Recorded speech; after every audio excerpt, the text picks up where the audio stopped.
Hello, our group is comprised by Haley, Courtney, Austin, Jared, Yuresmi, and Kirsten, and today we're going to be talking about the future of Pakistan. So we, as a group, decided to choose a state adrift. What does the future hold for Pakistan, and why should we care? So in a state adrift, we predict that the country of Pakistan will be the same or similar many years down the road. We believe that something big will have to happen to open the minds of the Pakistani people to change them from the course they're currently on. We will be going over 4 key elements as to why we believe this will be the future outcome for Pakistan.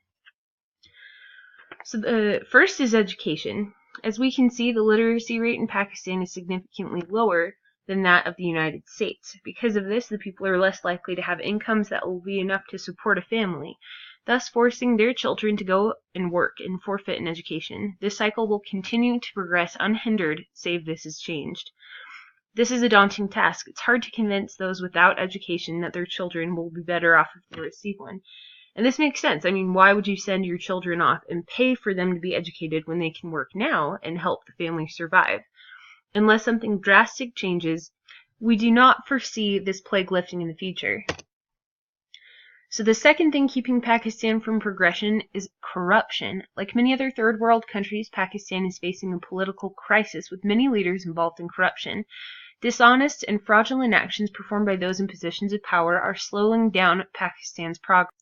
Actions like the suspension of Chief Justice Chandri or President Zardari fleeing the country when Pakistanis needed him most during the flood are actions that push Pakistan's progress further back.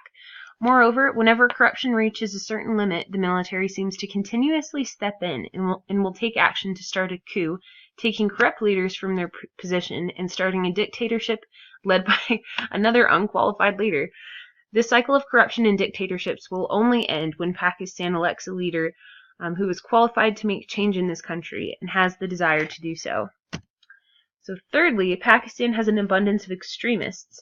So education, government, and lack of infrastructure and unemployment have created a vicious cycle in which the country has spiraled into poverty, which feeds into the suffering of the people. When the people suffer, they look for any means of hope. The extremist groups have used this to their advantage. For example, the World Bank says that nearly half of the adult population of Pakistan can't read. That instability leads to future radicalization of Pakistani children because extremist groups providing free schooling in Taliban-led madrasas radicalize the youth with incorrect interpretations of the Quran. Parents send their children here because it's a better alternative to no school and it's free. The Taliban and other extremist groups also capitalize on the failing and slow Pakistani justice system. It takes on average about 10 years for the courts to pick up cases if bribes are paid. The Taliban, on the other hand, instantly impose justice. They're seen by the people as a quick means to get justice. So these are only a few of the many reasons why the Pakistani people have started to look to the Taliban to bring solutions and hope. Because we are being ineffective in our efforts towards fighting the hold these extremists have on the people, we think that a generation of radicalized youth who are frustrated with their circumstances and the government will teach future generations to look towards the extremist groups for answers, and will fight for the belief system of the extremist groups, thus continuing the cycle. So lastly, we see Pakistan and the meddling addiction. Let's face it, a big portion of determining the future of Pakistan is determined by the state of affairs among other countries in the region surrounding Pakistan. In 2018, the world observes ongoing tension and conflict between India and Pakistan. This conflict is mostly over Kashmir. The world also sees the instability in Iran and Afghanistan. This instability is mainly due to the influence of radicalized groups pushing their agendas on the corrupt governments of these countries. In addition, Pakistan is jealous of other relationships formed among countries, particularly that of Afghanistan and India. In 20 years, we don't foresee these circumstances changing much. We don't foresee Pakistan making any real progress with India. Rather, we see India becoming so fed up with Pakistan that they completely close their border and cut off all trade and all communication, then put even more defense on their border.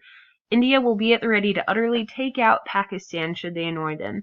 In the case of Kashmir, we don't think it will be given to neither India nor Pakistan. We think that the UN and other key countries will take possession of it and recognize it as a separate entity from Pakistan and India.